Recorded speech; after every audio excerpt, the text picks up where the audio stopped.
বাসি? হ্যাঁ বাসি বলতে একটা কথা মনে পড়লো, রাতের খাসি সকালে বাসি না, আমার হয় না।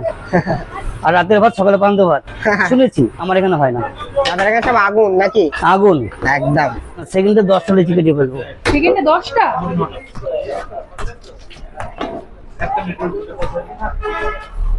আরে বাবা, এত ফাস্ট! একদম চালু হয়েছে 2 কেজি থেকে। এখন পাহাড় 4টে-5টা করতে হয় এখন।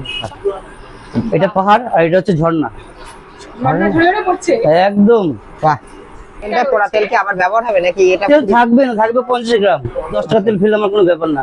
ইস্ট ছাড়া, বেকিং পাউডার ছাড়া সম্পূর্ণ, মানে এইসব জিনিসপত্র ছাড়া যে নানপুরি হয়। কাজ জানলে ঠিক হবে, কেন হবে না? হচ্ছে তো নানপুরি।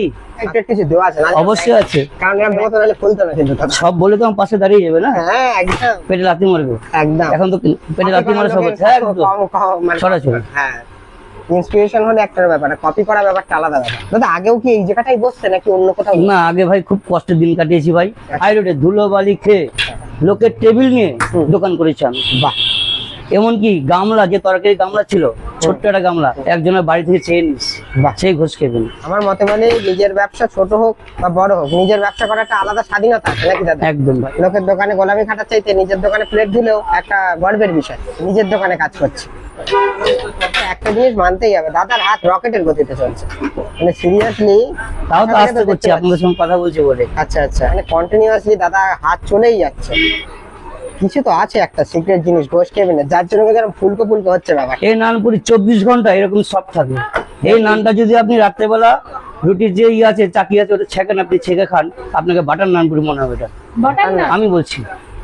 দাদা তার মানে এর মধ্যে বাটার দিয়েছে তাই তো? না, বাটার নেই, কিন্তু ফ্লেভারটা বাটার আসবে। আচ্ছা আচ্ছা, তোমার এখানে কি হচ্ছে বলো তো? চিকেন খেলে মটনের টেস্ট পাওয়া যাবে, নানপুরি খেলে বাটারের এর টেস্ট জন্য পাওয়া বলছি যাবে। ঘোষ খেবেন ক্যালমা। তো দাদার আলাদা একটা চমক আছে নাকি? তারপরে বাবা মা আশীর্বাদ পেয়েছি, হাতের ছোঁয়ার ব্যাপার আছে। একদম, মানুষের ভালোবাসাও তো পাচ্ছে ঘোষ কেবিন। বাবা অপরন্ত। এই দাদারা সবাই আছে, আধা ঘন্টা 1 ঘন্টা, এমনকি 1 ঘন্টা অব্দি ওয়েট করে আমার দোকানে। এটা আমার বড় পাওনা জীবনে। সবাই ঘোষ কেবিনে ভালোবেসে খেতে আসে নাকি? অবশ্যই, আমি সেটাই মানি। বাহ।